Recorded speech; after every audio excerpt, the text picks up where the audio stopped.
Hello everyone, welcome to my channel. आज हम इस वीडियो में acid base and solvent system unit का एक और इम्पॉर्टेंट कॉन्सेप्ट, एक important topic conjugate acid base pairs के बारे में डिटेल में डिस्कस करेंगे। एक बहुत इंपॉर्टेंट टॉपिक है बीएससी सेमेस्टर एग्जाम्स के लिए। सो इस पर्टिकुलर वीडियो में कॉन्जुगेट एसिड बेस पेयर्स क्या होते हैं डिटेल में डिस्कस करेंगे एग्जाम्पल्स के साथ ही साथ कॉन्जुगेट एसिड एंड बेस का रिलेटिव स्ट्रेंथ क्या होता है उसको भी डिटेल में डिस्कस करेंगे। एंड ये प्रॉपर है रिटन नोट्स आपको प्रोवाइड करूंगा जिसको आप डायरेक्टली अपने थ्योरी एग्जाम्स में लिख सकते हैं। सो स्टार्ट करते हैं, कॉन्जुगेट एसिड बेस पेयर क्या होता है। सो बेसिकली ये concept Bronsted and Lowry theory से जुड़ा हुआ है। जैसे पिछले वीडियो में हमने ब्रॉन्स्टेड लॉरी थ्योरी के बारे में पढ़ा जिसमें हमने बेसिक डेफिनेशन देखा कि एसिड क्या होता है। जो H प्लस प्रोटॉन देता है वो एसिड कहलाता है और जो H प्लस आयन प्रोटॉन ग्रहण करता है वो बेस कहलाता है। ठीक है, ब्रॉन्स्टेड लॉरी के सिद्धांत के आधार पर एसिड बेस का बेसिक डेफिनेशन क्या है। एसिड जो H प्लस आयन प्रोटॉन देता है और बेस जो H प्लस आयन प्रोटॉन ग्रहण करता है। ठीक है, ये हो गया। अब अगर हम कॉन्जुगेट एसिड बेस पेयर क्या होता है, बेसिकली अगर हम इसका बेसिक डेफिनेशन देखें, सो कॉन्जुगेट एसिड बेस पेयर वे यौगिक होते हैं जो केवल एक H प्लस आयन के आदान प्रदान से जुड़े होते हैं। ठीक है, कॉन्जुगेट एसिड बेस पेयर वे कंपाउंड होते हैं जो एक H plus ion proton ion के आदान प्रदान से जुड़े होते हैं। अब यहाँ पे हम एग्जांपल्स रिएक्शंस कंसीडर करते हैं। यहाँ पे कंसीडर रिएक्शन, जैसे कि ये हमारा एक रिएक्शन है HCl प्लस H2O एंड ये H3O plus and Cl minus. अब यहाँ पे पहला वाला रिएक्शन में देखिए, ये one proton H plus going to H2O। ठीक है, ये HCl क्या है हमारा, ये है एसिड, क्योंकि ये एक H प्लस आयन जो है H2O को दे सकता है। ठीक है, और ये H प्लस आयन जो है ये H2O क्या कर सकता है, ग्रहण कर सकता है, इसलिए ये क्या है, बेस है। ठीक है, तो यहाँ पे HCl क्या है, एसिड, और H2O बेस है, क्योंकि वन प्रोटॉन जो है H प्लस आयन जो है H2O की तरफ जा रहा है, ये एक H प्लस आयन इसको दे सकता है, डोनेट कर सकता है। ठीक है, अब इसका थ्योरी पॉइंट क्या है, देखिए, in this reaction HCl donate one proton to H2O and is therefore an acid. Water on the other hand accept a proton from HCl and is therefore a base in the reverse reaction that which at equilibrium proceed at the same speed. ठीक है, अब यहाँ पे उसी को कहा गया है, HCl H प्लस आयन दे रहा है इसलिए वो क्या है, एसिड है, और H2O ग्रहण कर रहा है इसलिए वो बेस है। अब अगर हम दूसरे रिएक्शन को कंसीडर करें तो यहाँ पे H3O प्लस जो है एक H प्लस आयन दे सकता है Cl माइनस को। ठीक है, तो इसलिए ये एसिड है और ये बेस है क्योंकि ये ग्रहण कर सकता है। ठीक है, उसी को यहाँ पे कहा गया है as a forward reaction the H3O plus ion donate a proton to Cl ion, hence H3O plus ion is an acid and Cl minus ion as it accept a proton from H3O plus ion is base. ठीक है, तो यहाँ पे वही कहा गया है कि ये एसिड है, ये बेस है, ये एसिड है, ये बेस है। अब इसको हम आगे और भी कॉन्सेप्ट में देखेंगे कि इसका कॉन्सेप्ट क्या है। अभी आपको ये समझना है कि एसिड बेस पेयर क्या होता है। तो यहाँ पे इसको कहा गया है acid base pair such as, यहाँ पे देखिए आप, अब देखिए HCl जो है, HCl क्या है हमारा, एसिड है जो H प्लस आयन Cl को देगा, जिससे ये Cl जो है ये क्या हो जाएगा, HCl बन जाएगा। H प्लस आयन को ग्रहण करके जो है ये रिवर्सिबल रिएक्शन है। ठीक है, रिवर्सिबल रिएक्शन है। HCl क्या है हमारा, एसिड है, तो H प्लस आयन यहाँ पे H plus ion Cl minus क्षार को दे रहा है और ये H प्लस ग्रहण कर रहा है, इसलिए ये क्या है हमारा, बेस है। तो यहाँ पे ये H प्लस ग्रहण करके क्या बन जाएगा हमारा, एसिड बन जाएगा। ठीक है, ये Cl माइनस जो बेस है वो H प्लस ग्रहण करके फिर क्या बन जाएगा, एसिड बन जाएगा। उसी प्रकार H3O प्लस ये क्या हमारा अम्ल है जो H प्लस आयन H2O को दे रहा है और ये ग्रहण कर रहा है, ये ग्रहण कर रहा है तो क्या है, ये हमारा क्षार है। ठीक है, और ये भी क्षार जब ग्रहण करने के बाद ये क्या बन जाएगा हमारा, H3O प्लस, मतलब ये एसिड बन जाएगा। तो उसी को कहा गया है ये पेयर। मतलब अब यहाँ पे इस डेफिनेशन से आप समझ सकते हैं, the member which can be form from one another reciprocally by the gain or loss of proton are known as conjugate acid and base. ठीक है, यहाँ से आपको पूरा क्लियर हो जाएगा। ये मेंबर्स होते हैं जो बेसिकली एक दूसरे से परस्पर जुड़े रहते हैं। ठीक है, एक दूसरे से परस्पर प्रोटॉन का लॉस या गेन करके जो है जुड़े रहते हैं, इसको क्या कहा, इनको कहा जाता है कॉन्जुगेट एसिड बेस पेयर। ठीक है, बहुत सिंपल सा कॉन्सेप्ट है। ये जो है मेंबर्स होते हैं जो ये जो है एक मेंबर्स होते हैं which can form from one another reciprocally by the gain or loss of proton. ठीक है, प्रोटॉन के गेन या लॉस से जो है ये बने रहते हैं, आपस में जुड़े रहते हैं, तो उसको कॉन्जुगेट एसिड बेस पेयर कहा जाता है। जैसे स्टार्टिंग में हमने इसका डेफिनेशन देखा कि कॉन्जुगेट एसिड बेस पेयर वे यौगिक होते हैं, वे कंपाउंड होते हैं जो एक H प्लस आयन के आदान प्रदान से जुड़े रहते हैं, जिससे हमको ये यहाँ पे हमको पता चल रहा है। अब इसको भी यहाँ पे एग्जाम्पल को यहाँ पे वही कहा गया था कि HCl जो है ये H प्लस आयन Cl को दे सकता है, जिससे ये हमारा क्या बन जाएगा, ये एसिड बन जाएगा। ठीक है, और उसी प्रकार ये जो है इसको दे सकता है, और ये मतलब ये दोनों रिवर्सिबल रिएक्शन होंगे और ये दोनों रिवर्सिबल रिएक्शन होंगे। तो इसी से हम समझ सकते हैं कि कॉन्जुगेट एसिड बेस पेयर क्या होते हैं। ठीक है, आई होप आपको समझ में आ गया होगा। ठीक है, कंफ्यूज नहीं होना है आपको, यही कॉन्सेप्ट है। अब यहाँ पे हम अगर इंडिविजुअल देखें कि कॉन्जुगेट एसिड क्या है और कॉन्जुगेट बेस क्या है, तो अब ध्यान से सुनिएगा। कॉन्जुगेट एसिड क्या है, जब कोई क्षार, जैसे ये क्षार है, जब कोई क्षार H प्लस आयन ग्रहण करता है, ठीक है, जब कोई क्षार बेस, ठीक है, ये H प्लस आयन ग्रहण करता है, तो जो नया अम्ल बनता है ये H प्लस ग्रहण करेगा तो क्या बन जाएगा, HCl बन जाएगा। तो जो नया अम्ल बनता है, ठीक है, उसे कॉन्जुगेट एसिड कहा जाता है। तो ये हमारा क्या हो जाएगा, कॉन्जुगेट एसिड, क्योंकि ये जो Cl क्षार है वो H प्लस आयन यहां से ले रहा है और क्या बना रहा है, यहाँ पे हमारा HCl बना रहा है। तो कोई भी क्षार, कोई भी बेस H प्लस आयन ग्रहण करता है तो जो नया अम्ल बनता है उसी अम्ल को कॉन्जुगेट एसिड कहा जाता है। और इसका अपोजिट है कॉन्जुगेट बेस का, जब कोई अम्ल H प्लस आयन खो देता है, जैसे H प्लस आयन खो देगा, ये H3O प्लस जो अम्ल है वो H प्लस आयन खो देता है, तो जो नया क्षार बनता है H प्लस आयन खो देगा तो क्या बन जाएगा, H2O बन जाएगा ना।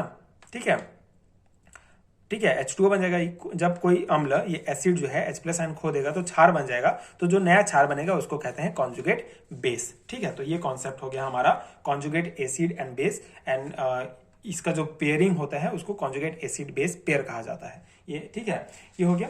अब यहाँ पे कॉन्सेप्ट देखिए, in the above reaction the acid HCl is labelled as acid 1। अब यहाँ पे देखिए, ये जो हमने ये रिएक्शन जो हमने देखा, ठीक है, इसी रिएक्शंस के बारे में बात हो रही है। ये जो रिएक्शन है हमारा, इसमें क्या है, जो HCl जो है ये हमारा एसिड नंबर फर्स्ट कहलाएगा। HCl क्या कहलाएगा, एसिड फर्स्ट कहलाएगा। And it's conjugate base namely Cl minus is base 1, और इसका HCl का कॉन्जुगेट बेस क्या है, Cl माइनस, तो ये हमारा बेस नंबर पहला कहलाएगा। And further H2O is designated as the B base 2। ठीक है, तो जो हमारा H2O है ये बेस 2 कहलाएगा। ठीक है, ये हमारा क्षार था।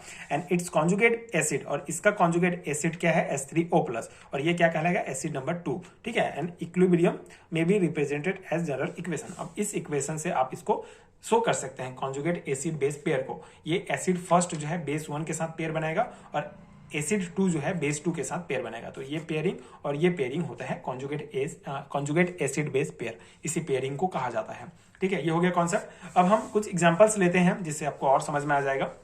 ठीक है, ये एग्जांपल्स आपको याद रखना है मेनली। अगर आपको कॉन्जुगेट एसिड बेस पेयर कौन से एसिड बनाते हैं तो आपको ये याद रखना पड़ेगा। ठीक है, जैसे पहला है हमारा HNO3 नाइट्रिक एसिड। ठीक है, नाइट्रिक एसिड फर्स्ट हो जाएगा और ये बेस सेकंड हो जाएगा H2O, और ये एसिड 2 हो जाएगा H3O प्लस, एंड बेस हो जाएगा NO3 माइनस। ठीक है, तो मतलब ये रिएक्शन सेम है जो हमने ऊपर एग्जाम्पल में देखा।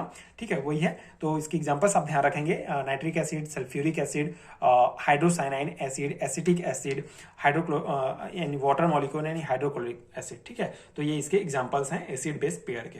ठीक है, ये हो गया कॉन्सेप्ट। अब इसी से रिलेटेड है हमारा relative strength of conjugate acid and base. ठीक है, तो जो कॉन्जुगेट एसिड बेस है उनका रिलेटिव स्ट्रेंथ कैसे होता है। So as per the concept of Bronsted Lowry the strength of an acid depends on its tendency to donate a proton. ठीक है, अब ब्रोंस्टेड-लॉरी के सिद्धांत के आधार पर किसी भी एसिड का जो स्ट्रेंथ है वो बेसिकली डिपेंड करता है कि वो प्रोटॉन डोनेट करने का उसका टेंडेंसी कितना है। ठीक है, इस tendency to donate a proton. ठीक है, जैसे यहाँ पे एग्जांपल में हम जो है HCl का डिसोसिएशन वाटर के साथ करते हैं। ठीक है, जैसे ये HCl है हमारा, इसका वाटर के साथ डिसोसिएशन होगा तो H3O plus and Cl minus प्राप्त होगा। तो ये HCl हमारा क्या है, एसिड है, क्योंकि ये एक H प्लस आयन बेस को दे सकता है। और ये H2O क्या है, हमारा बेस है, क्योंकि ये क्या करेगा, एक H प्लस आयन इससे ग्रहण करेगा और ये H3O प्लस बनाएगा, और ये एक H प्रोटॉन अपना डोनेट कर देगा तो Cl माइनस बचेगा। अब यहाँ पे ये हमारा स्ट्रॉन्ग एसिड है। ठीक है, तो स्ट्रॉन्ग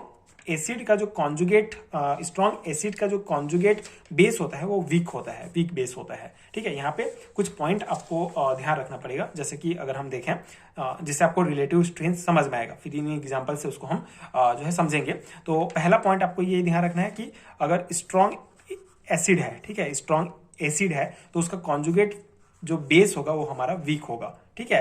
एंड अगर वीक एसिड है तो उसका जो कॉन्जुगेट बेस होगा वो स्ट्रांग होगा, मतलब अपोजिट है। एंड स्ट्रांग बेस है तो उसका कॉन्जुगेट एसिड जो है वो वीक होगा। एंड वीक बेस है तो उसका कॉन्जुगेट जो एसिड होगा वो स्ट्रांग होगा, ठीक है। मतलब ये सिंपल सा कॉन्सेप्ट है स्ट्रेंथ, रिलेटिव स्ट्रेंथ की अगर हम बात करें तो स्ट्रांग एसिड, ठीक है, यहाँ पे हम लिखते हैं स्ट्रांग एसिड है तो उसका जो कॉन्जुगेट बेस होगा वो क्या होगा, वीक होगा, ठीक है। स्ट्रांग एसिड का जो कॉन्जुगेट बेस होगा वो वीक होगा। उसी प्रकार वीक एसिड है हमारा तो उसका जो कॉन्जुगेट बेस होगा वो क्या होगा, स्ट्रांग होगा, ठीक है। उसी प्रकार अगर स्ट्रांग बेस है हमारा तो उसका जो कॉन्जुगेट एसिड है वो क्या होगा, वीक होगा। उसी प्रकार वीक अगर बेस है हमारा तो उसका कॉन्जुगेट एसिड क्या हो जाएगा, स्ट्रांग हो जाएगा, ठीक है। ये इसका रिलेटिव स्ट्रेंथ है। अब इसी को ही इन एग्जांपल्स के द्वारा समझाया गया है। जैसे पहला एग्जांपल है, इसका थ्योरी पॉइंट क्या है, HCl possesses a powerful tendency to donate a proton, therefore it can be called a strong acid, ठीक है। तो HCl जो है इसके पास पावरफुल टेंडेंसी है प्रोटॉन डोनेट करने के लिए, इसलिए ये क्या है, एक स्ट्रांग एसिड की तरह बिहेव करते हैं। बस Cl minus show only a nominal tendency for accepting a proton, ठीक है। लेकिन ये जो Cl माइनस आयन है हमारा उसके पास बहुत ही नॉमिनल टेंडेंसी है प्रोटॉन एक्सेप्ट करने के लिए, इसीलिए इसको वीक बेस कहा जाता है।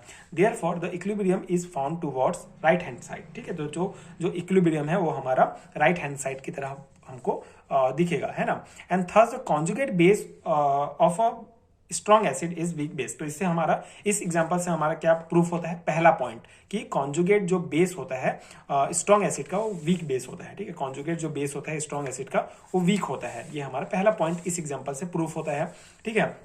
एक और एग्जांपल देखते हैं, एसिटिक एसिड का डिसोसिएशन करते हैं वाटर के साथ, ठीक है, CH3COOH एसिटिक एसिड का H2O के साथ डिसोसिएट करते हैं तो ये हमारा H+ आयन दे सकता है, तो ये हमारा बेस बन गया और ये ग्रहण करेगा, ठीक है। मतलब ये एसिड है, ठीक है, तो ये H+ आयन दे दिया तो ये हमारा स्ट्रॉन्ग बेस में बन गया, ठीक है। और ये जो एसिटिक एसिड होता है वीक एसिड है।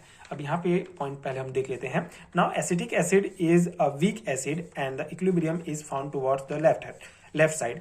This also suggests that CH3COO minus ion has much more tendency for accepting the proton and as such it can be called a strong base. Similarly, the strong base has weak conjugate acid and weak base has strong conjugate acid.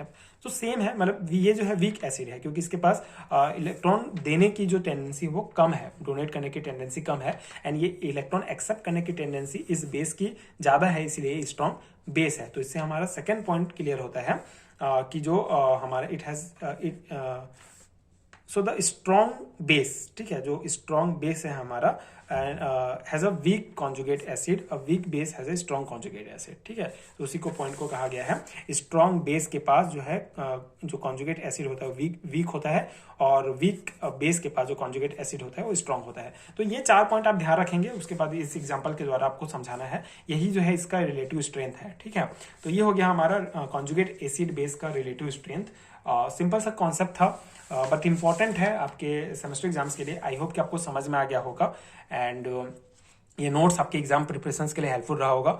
अगर आपको handwritten note चाहिए chemistry के लिए BSc and MSc level के semester exams के लिए, तो नीचे आपको डिस्क्रिप्शन बॉक्स में PDF स्टोर का लिंक मिलेगा जहां आप चेक कर सकते हैं, वहां से आप हैंडरिटन नोट्स डाउनलोड कर सकते हैं यूनिट वाइज PDF फॉर्म में, जिससे आप अपने एग्जाम की प्रिपरेशंस कर सकते हैं। नोट्स पेड है तो सर्टेन अमाउंट आपको पे करना पड़ेगा, लिंक आपको नीचे डिस्क्रिप्शन बॉक्स में मिल जाएगा। इसके अलावा इस यूनिट के अगर आपको और वीडियोस देखने हैं तो उसका भी लिंक, प्लेलिस्ट का लिंक आपको नीचे डिस्क्रिप्शन बॉक्स में मिल जाएगा, तो आप चेक कर सकते हैं एंड वहां से आप जो है वीडियोस देख के कॉन्सेप्ट समझ सकते हैं। एंड ये वीडियो अगर आपके लिए हेल्पफुल है तो आगे की वीडियोस देखने के लिए चैनल के साथ जुड़े रहिए। Thank you so much for watching.